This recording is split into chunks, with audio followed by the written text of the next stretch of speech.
수능 영어를 보는 새로운 시각 진승우입니다. 반갑습니다. 드디어 이제 9평이 끝났습니다.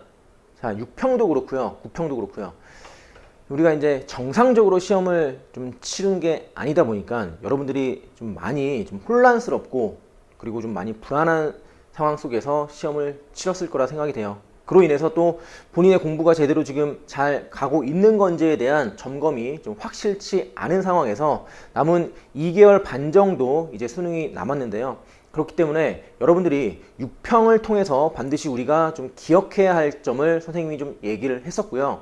이제 9평을 통해서 여러분들이 이제 2개월 반 동안 수능이 남았는데 그때 동안 열심히 더 달려야 하잖아요. 그렇기 때문에 2개월 반 동안 여러분들이 좀 꼭 행했으면 하는, 꼭 행해야 할 것에 대해서 몇 가지 좀 얘기를 할까 합니다.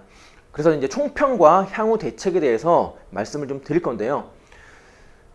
우리가 반드시 행해야 될 거. 자, 이제 여러분들 2개월 정도 남았으니까 이제 많이 포기하는 사람들도 있을 거라 생각이 돼요. 좀 많이 지쳤죠? 많이 지치고 지금 각종 어떤 본인들을 좀 도와주지 않는 상황들이 많이 발생하고 있기 때문에 온전히 공부에만 집중할 수 있는 그러한 시간이 좀 못된 건 사실이에요. 근데 어떻게 보면 그게 다 본인에만 해당하는 게 아니라 모든 수험생들에게 해당하는 거니까 끝까지 이러한 상황에서 시험이 치러질 수 있다라고 생각하고 무덤덤하게 좀 받아들이고 끝까지 완주를 해 나갔으면 좋겠습니다. 자, 그러면 총평과 향후 대책 시작하도록 하겠습니다.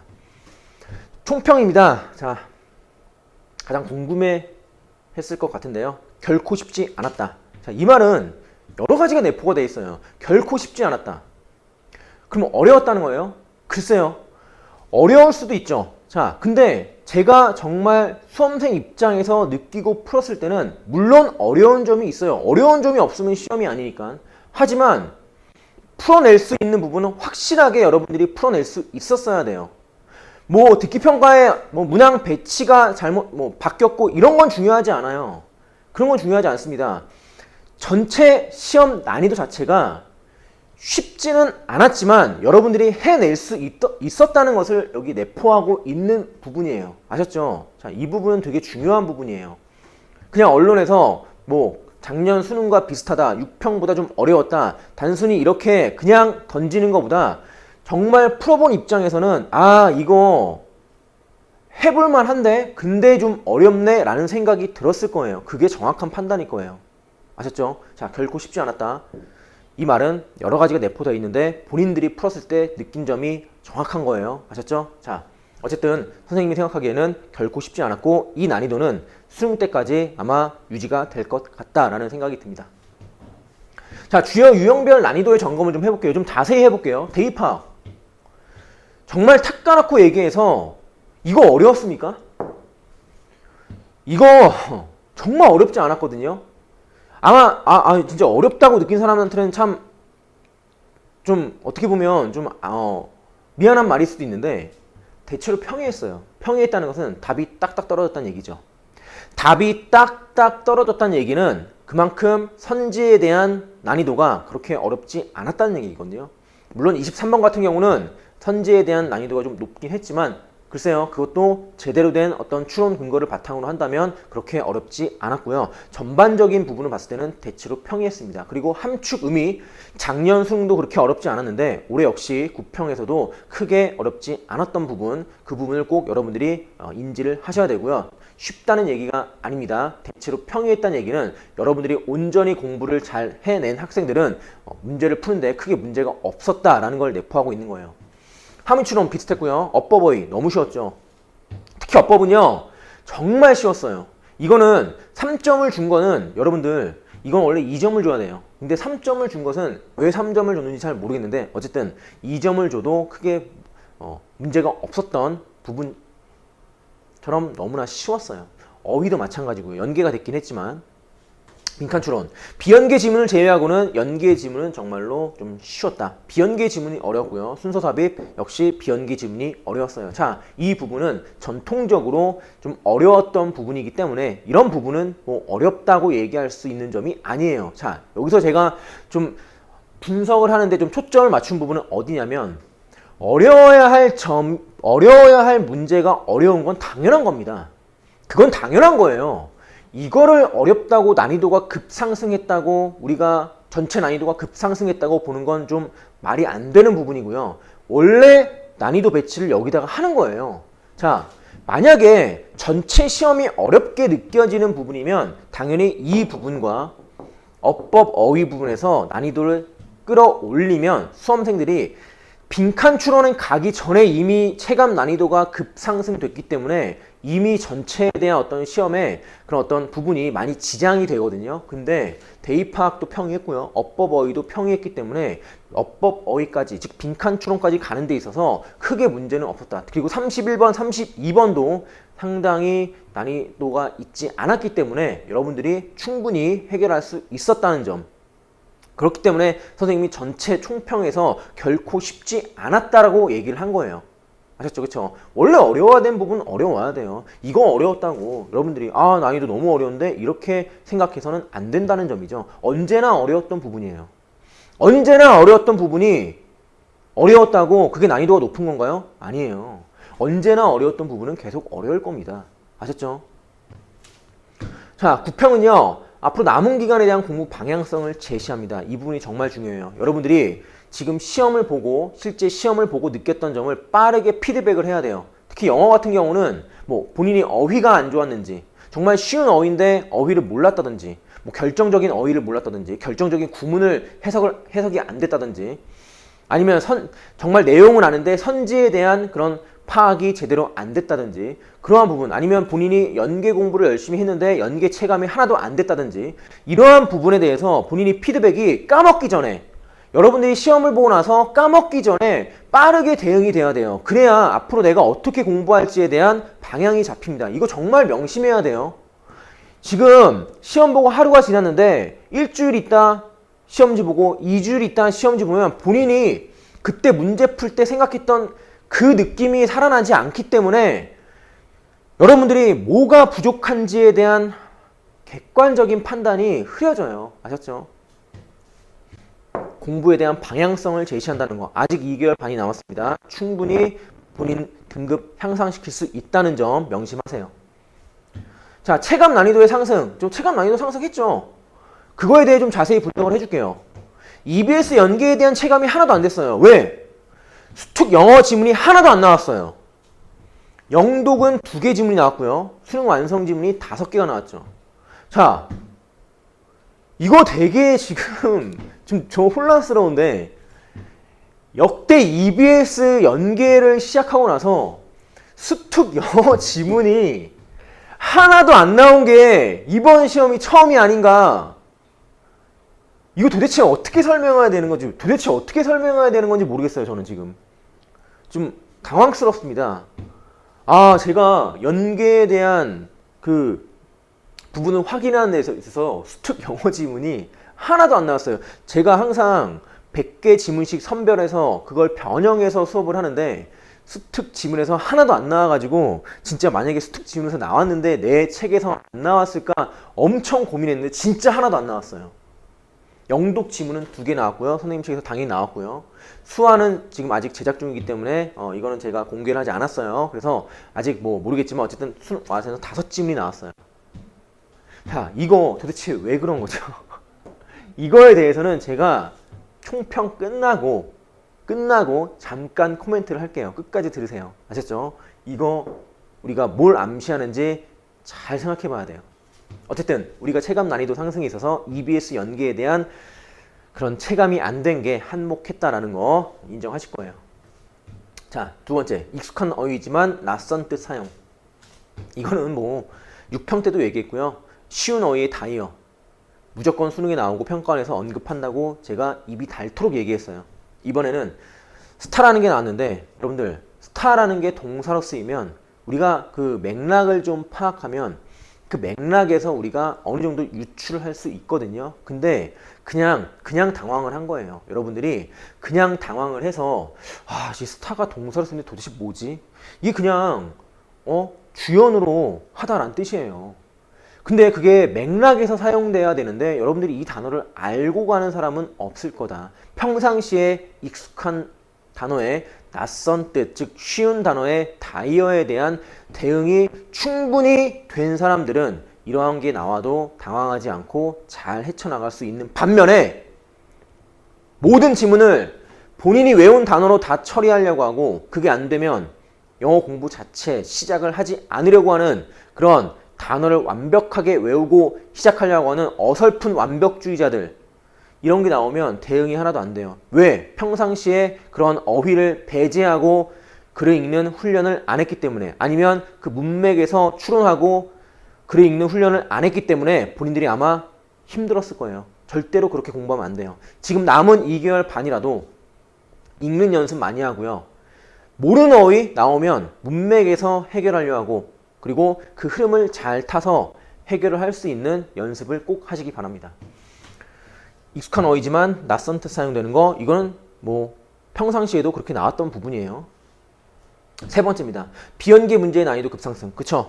연계 지문의 난이도는 상대적으로 떨어졌어요. 하지만 비연계 부분은 상대적으로 더 올라갔습니다. 그렇기 때문에 여러분들이 비연계에 대한 그런 부분이 대응이 좀 부족했던 학생들은 너무 어려웠을 테고요. 그리고 연계 체감도 느끼지 못한 상태에서 비연계 지문까지 그렇게 터져버리니까 여러분들이 전체적으로 아마 많이 힘들었을 거라 생각은 들어요. 하지만 우리 수능에서는 연계 지문에 대한 걸 반드시 보고 갈 거기 때문에 그러한 부분은 여러분들이 크게 걱정을 안 해도 돼요. 단 공부를 한다는 전제 하에.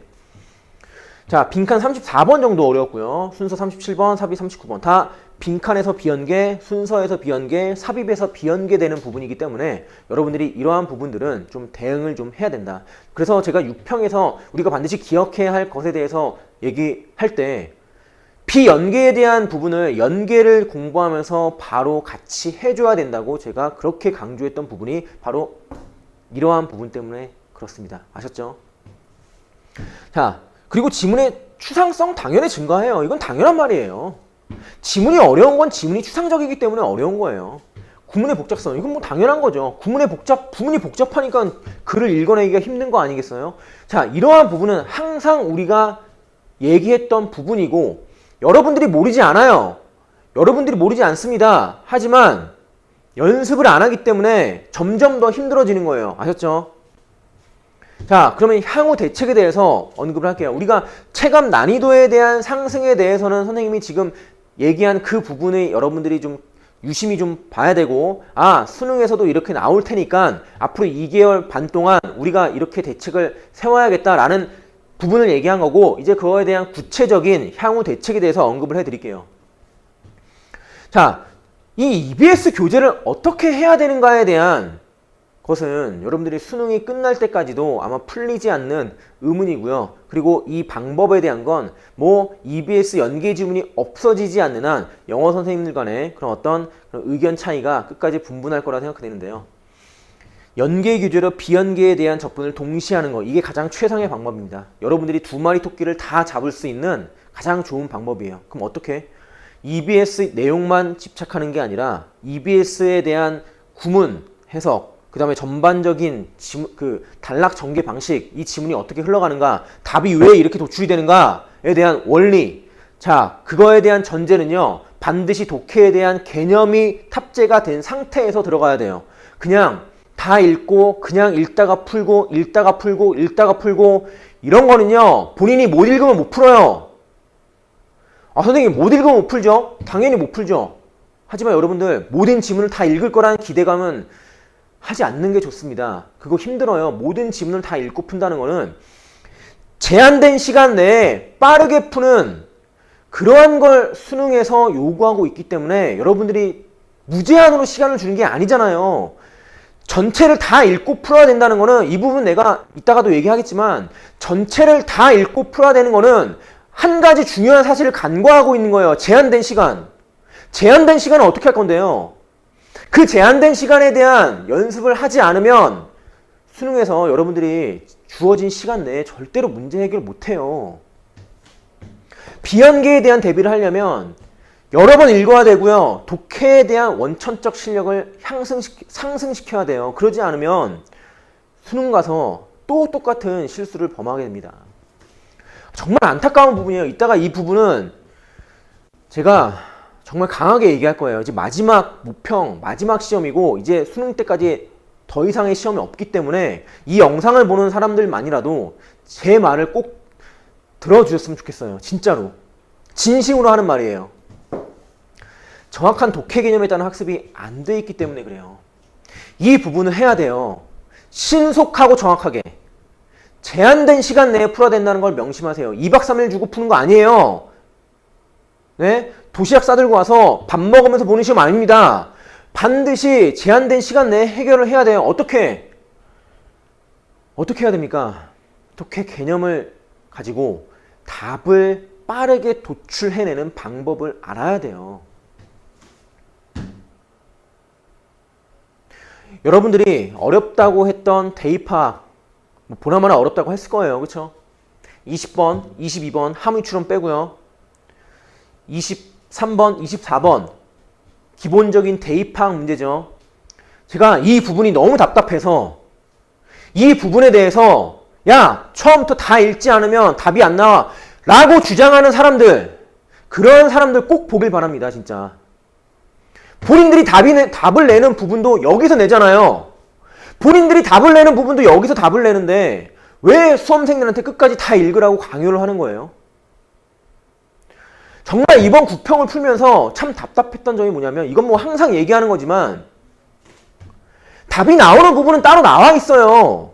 그리고 그 부분을 우리가 공부해야 되는 게 독해 개념이에요. 근데 엄한 부분 읽고 시간 다 보내고 문제를 맞춘다 하더라도 제한된 시간 내에 못 푸는 게 그게 문제를 맞추는 거예요? 제한된 시간 내에 못 푸는 거는 어차피 뒤에 또 찍어야 되기 때문에 여러분들이 이 문제를 맞췄다 하더라도 그 문제를 맞춘 게 아니에요. 그래 놓고선 난이도가 어렵다고 해. 왜 난이도가 어려운 줄 알아요?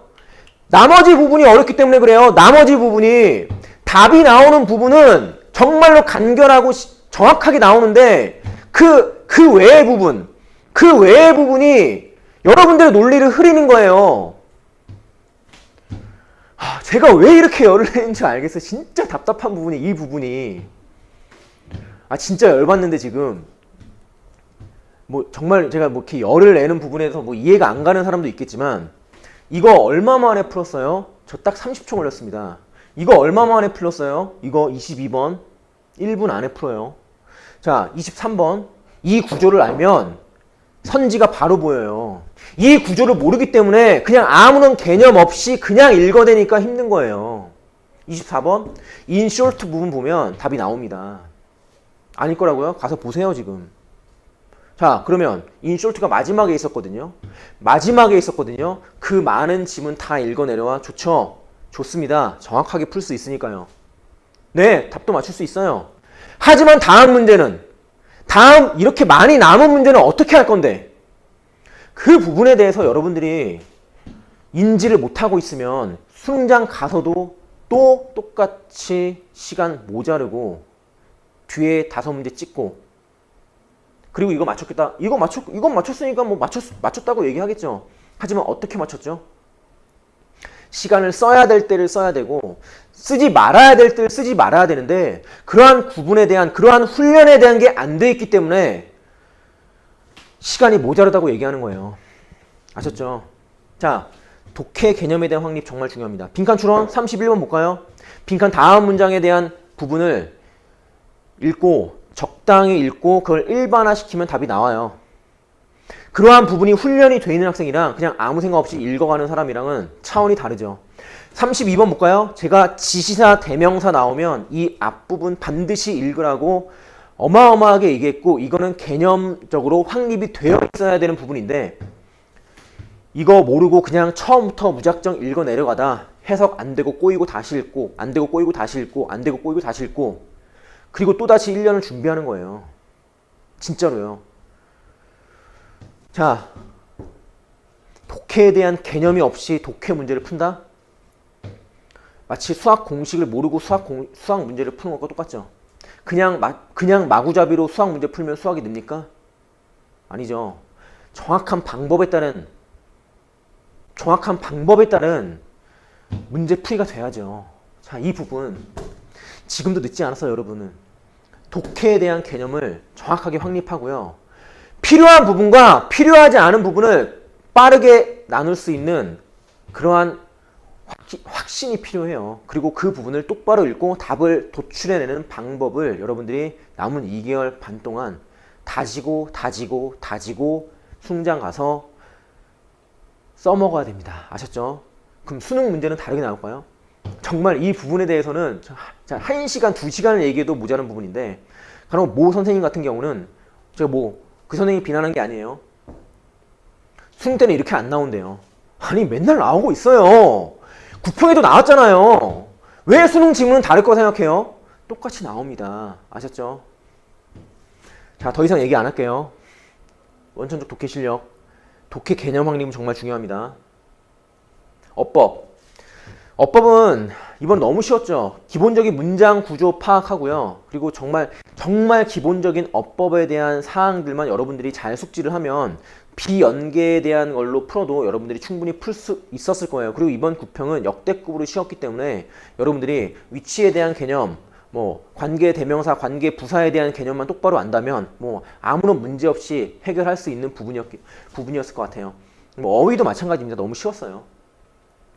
자, 어려운 어휘에 집착하지 마세요. 기본 어휘에 충실하세요. 제발 부탁입니다. 기본 어휘에 충실하세요. 얼마나 어려운 단어 외우겠다고. 나 EBS 다 외웠으니까 정말 어려운 단어장 사가지고 외워야지. 제발 이런 바보 같은 짓 하지 말라고요. 기본 어휘에 충실하고요. 다이어 암기 하세요. 제발. 다이어 암기. 아까 말했듯이, 초반에 말했듯이 그런 다이어 암기 합니다. 네. 자, 구문이요. 최근 이개념과 연계규제의 어려운 구문을 좀 정리를 하고요. 좀 연습을 하셔야 돼요. 구문은 좀 복잡하기 때문에 여러분들이 구문에 대한 학습은 반드시 이루어져야 합니다. 자, 근데 여기서 이제 시간이 얼마 안 남았기 때문에 수능 2개년도 좀 본인이 시간이 없다 하면 EBS 연계 교재에 대한 정말 어려운 구문 같은 거, 그런 것들 좀 정리해서 본인이 좀 힘들었을 법한 부분들을 잘 정리해서 여러 번 반복을 해야 돼요. 아셨죠? 자, EBS 이제 얼마 안 남았기 때문에 EBS에 선생님이 좀 중점을 둘게요. EBS 연계 교재에 대한 각 최중요 지문을 선별해서요. 집중적으로 훈련하세요. 자, 이거는 그냥 고난도 지문 선택하면 돼요. 약 200에서 300개 지문인데, 물론 소재의 참신함, 지문의 추상성 여러 가지가 다 있겠죠. 자, 그런 것들을 여러분들이 지금 선별을 할 수 없기 때문에 선생님 수업을 듣는 학생들은 제가 선별한 지문 갖다가 연습을 하기 때문에 별 지장이 없는데, 그렇지 않은 학생들은 여기저기서 정보를 빨리 구해서 200개에서 300개 지문 정도를 빨리 추려서 거기에 좀 집중하고, 근데 그거를 대충 보면 안 되고요. 정말 또박또박 해석 똑바로 하고 문제 꼭 풀어내고요. 그 다음에 단어 외우고 구문 학습하고, 그렇죠? 이제는 승부를 걸어야 되는 그 시기이기 때문에 좀 우리가 어려운 그런 구문 갖다가 좀 많이 학습을 하셔야 돼요. 자, 이거 진짜 하지 마세요. 이제 봉투 모의고사 시즌이기 때문에 각 봉투 모의고사 그렇게 비싼 거 2만원, 3만원, 3만원, 4만원씩 주고 한 대여섯 건 10권씩 사고 그거 풀어제끼는 사람들 절대 수능에서 성공할 수 없습니다. 아셨죠? 아까 제가 말씀드렸던 그런 원천적인 부분을 좀 끌어올려야 돼요. 그렇기 때문에 좀 문제를 그렇다고 안 풀면 안 되니까 적당하게 일주일에 1회에서 2회분 정도, 맥시멈 2회분입니다. 1회분 풀어도 상관없어요. 그냥 봉투 모의고사 같은 거 필요하면 적당히 사서 일주일에 한 회분씩 돌리면 돼요. 피드백 반드시 해야 됩니다. 아셨죠? 자, 드디어 이제 총평과 향후 대책 끝났고요. 이거는 좀 개인적인 생각이에요. 이 개인적인 생각이기 때문에 여러분들이 이걸 맹신하거나 또 내가 이렇게 얘기했다고 해서 그렇게 된대 라고 단정을 짓지 말았으면 좋겠어요. 자, 이 부분은 정말 좀 조심스럽게 얘기하는 부분이기도 해요. 그렇기 때문에, 하지만 말할 수는 있으니까 말할 수 없는 부분은 아니에요. 말할 수 있기 때문에 이 부분에 대해서 좀 말씀을 드리고 이제 마무리를 할게요. 지금 상당히 특수한 경우죠. 수능이 이렇게까지 특수한 경우에서 치러진 적은 없었을 거예요. 그리고 남은 2개월간 지금 이 상황이 드라마틱하게 나아질 거라는 생각이 지금 안 듭니다. 어느 정도 유지가 될 거라고 생각해요. 그리고 수능장 가서도 여러분들이 마스크를 써야 하는 그러한 상황이 올 수도 있습니다. 자, 그러한 상황에서 지금 정부가요, 고3 학생들에 대한 어떤 생각을 안 하고 있다라고 생각은 안 해요. 그쵸? 지금 정부들이 우린 시민들한테, 서민들한테 이렇게 정책을 펴오는 것도 그렇고, 그런 것들이요, 아무래도 코로나에 대한 영향이 없지 않을 거라 생각이 듭니다. 이건 제 개인적인 생각이에요. 제가 어제 연계 교재에 대한 그 부분을 검토를 하면서 수능 특강이 단 한 문제도 안 나왔다는 거에 대해서 좀 충격이잖아요. 6평에서는 딱 한 문제 나왔어요. 9평에서는 한 문제도 안 나왔어요. 자, 이 부분에 대해서 가만히 생각을 해봤어요. 근데 코로나랑 영향을 시켜보니 혹시 정말 이런 생각을 하고 있지 않을까라는 생각도 들더라고요. 무슨 생각이냐면 고3을 위해서 그래도 좀 그렇다고 문제의 난이도를 너무 떨어뜨릴 수는 없으니까 그쵸? 문제의 난이도는 또 비연계에 대한 그런 그 고난도 문제에 대한 건 유지를 해야 되잖아요. 하지만 정부가 교육부가 고3을 위해 할 수 있는 일은 진짜 수능 특강에서 연계 문제를 와장창 내는 게 아닌가라는 조심스러운 정말 개인적인 의견입니다. 이게 아닐 수도 있어요. 하지만 저는 그것만 보라고 얘기하지 않을 거예요. 그렇다고 수특만 보라고 하지 않을 거예요. 나머지 수능 완성, 독해 연습까지 꾸준히 똑같이 보되 수능 특강에서 만약에 연계 지문이 많이 나오면 우리가 고3 현역들은 기말고사, 중간고사, 또 중간고사까지 3번의 시험을 수능 특강을 공부를 했기 때문에 여러분들이 어느 정도 많이 인지를 한 상태이기 때문에 그래도 수능 특강을 내면 좀 체감 자체가 다가오지 않을까라는 생각이 좀 들었어요. 그래서 정부가 아마 그런 생각을 교육부가 조금이나마 하지 않았을까. 물론 일단 그렇게 해놓고 수능 때 당장 문제 출제를 안 할 수도 있지만 똑같이 낼 수 있지만 비슷하게 낼 수 있지만 이 부분은 어떠한 반전의 부분이 아닐까라는 생각이 듭니다. 하지만 공부를 안 하면 어쨌든 뭐 연계 체감은 안 되는 거니까 공부를 하는 학생들 특히 현역 고3 수능 특강에서 많이 나올 수도 있지 않을까라는 뭐 생각을 하게 됩니다. 어쨌든 간에 뭐 연계 지문의 어떤 그런 개수는 정해지지 않으니까요. 뭐 수능 특강에서 몇 문제, 독해 연습에서 몇 문제, 수능 완성에서 몇 문제 이걸 꼭 정해놓고 내는 게 아니기 때문에 이번 코로나 19 때문에 어쨌든 고3 현역을 위해서 조금이나마 보이지 않는 도움을 주지 않을까라는 제 개인적인 생각입니다. 이건 정말 개인적인 생각이기 때문에 여러분들이 그냥 맹신하지 마시고 평상시대로 하되 그럴 수도 있다라는 것만 좀 인지를 하시길 바랍니다. 자, 제가 준비한 영상은 여기까지였고요. 중간에 좀 언성을 좀 높이고 좀 많이 흥분한 부분이 있었는데 양해 부탁드리고요. 그만큼 저는 진심을 다해서 수험생들이 걱정돼서 진심을 다해 저의 그런 진심을 호소한 부분이라 라고 생각해 주시면 감사하겠습니다. 네, 이제 2개월 반 남았습니다. 여러분들 매년 수능은 다가오지만 여러분의 수능은 이번이 마지막이 될 거라 믿습니다. 끝까지 열심히 하시고요. 최선을 다해서 남은 2개월 반 효율적으로 시간 관리 잘 해서 좋은 성과 있길 바라겠습니다. 끝까지 시청해 주신 분들 정말 감사드리고요. 저는 이제 수능 총평으로 또 찾아오도록 하겠습니다.